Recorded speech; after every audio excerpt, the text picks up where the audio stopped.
হ্যাঁ ও ও বাবা। হ্যাঁ সুজন আইসত হ্যাঁ বাবা হ্যাঁ আইছি।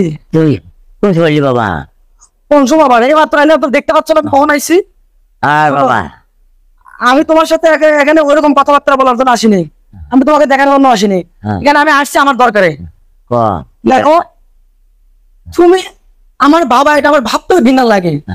তুমি নিজের ছেলেকে আমার আমি বিশ্বাস করতে পারতেছি না যে তুমি আমার বাবা। তোমার মাত্র দুইটা ছেলে, অথচ তুমি এক ছেলেকে মার্কেটের সমস্ত জায়গা জমি লেখা দিলা, আমাকে দিলে না। আমি কি দোষ করছিলাম বাবা? বাবা আমি তোমার ছেলে না?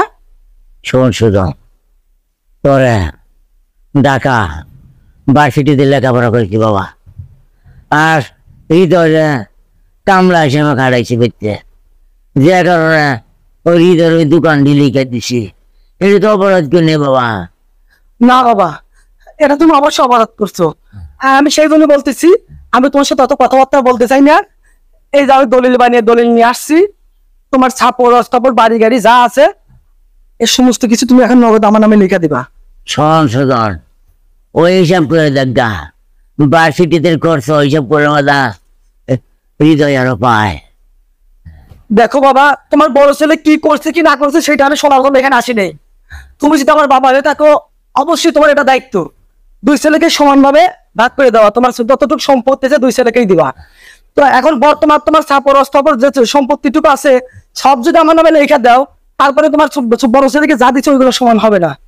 এখন যা আছে বাবা তুমি আমার নামে লিখে দাও। শোন এটা সম্ভব না, আমি মহিলা লই তার বাগাবাগি করে নিয়ে যা। হ্যাঁ, তুমি মহিলা লাও, তোমার বড় ছেলেকে মার্কেটের সমস্ত জায়গা জমি দিছো, আবার এখন তুমি মরার পরে তোমার যা আছে আবার এখান থেকে সে অর্ধেক বাগ নিবো। দেখো বাবা, তুমি যদি আমার সম্পত্তি লেখে না দিয়ে যদি এইভাবে তুমি মারা যাও, আমি এখন আমি আগে বলে আর যাই বলে আমি এখানে কিন্তু তোমার ছুঁয়া বলতেছি, আমি তোমার লাশকে কিন্তু দাফন করতে দেবো না। শোন তোর মায় তোর লিগে মারা গেছে, তোর লাগে আর বাঁচত মায়, তোর মায় মরল শুধু তোর লিগা। হৃদয় জানি করতে তোর মারা, তুই কানা খুঁজে করস নাই। আমি তোর প্রতি মহব্বত আসল দেয়া ভার্সিটিতে পড়াইছি। দেখো বাবা, যাতে আমাকে এখন বলে শোনার আমার টাইম নাই। মা আমার কারণে মারা গেছে কি তোমার কারণে মারা গেছে সেটা সবাই জানে। আসলে তুমি সবসময় তোমার বড় ছেলের দোষটা তুমি আমার কাছে চাপাও। আর বিশেষ করে আমি এটা খুব ভালো করে জানি, বাবা একমাত্র তোমার অত্যাচারের কারণে মারা গেছে। তোমার অত্যাচারের কারণে আমার মা মারা গেছে। এই বাড়িতে একমাত্র আমার মাই আমাকে ভালোবাসতো, সেও তোমার কারণে চলে গেছে। আর যদি আমার মা থাকতো কোনোদিনও এই কাজটা হতে দিত না।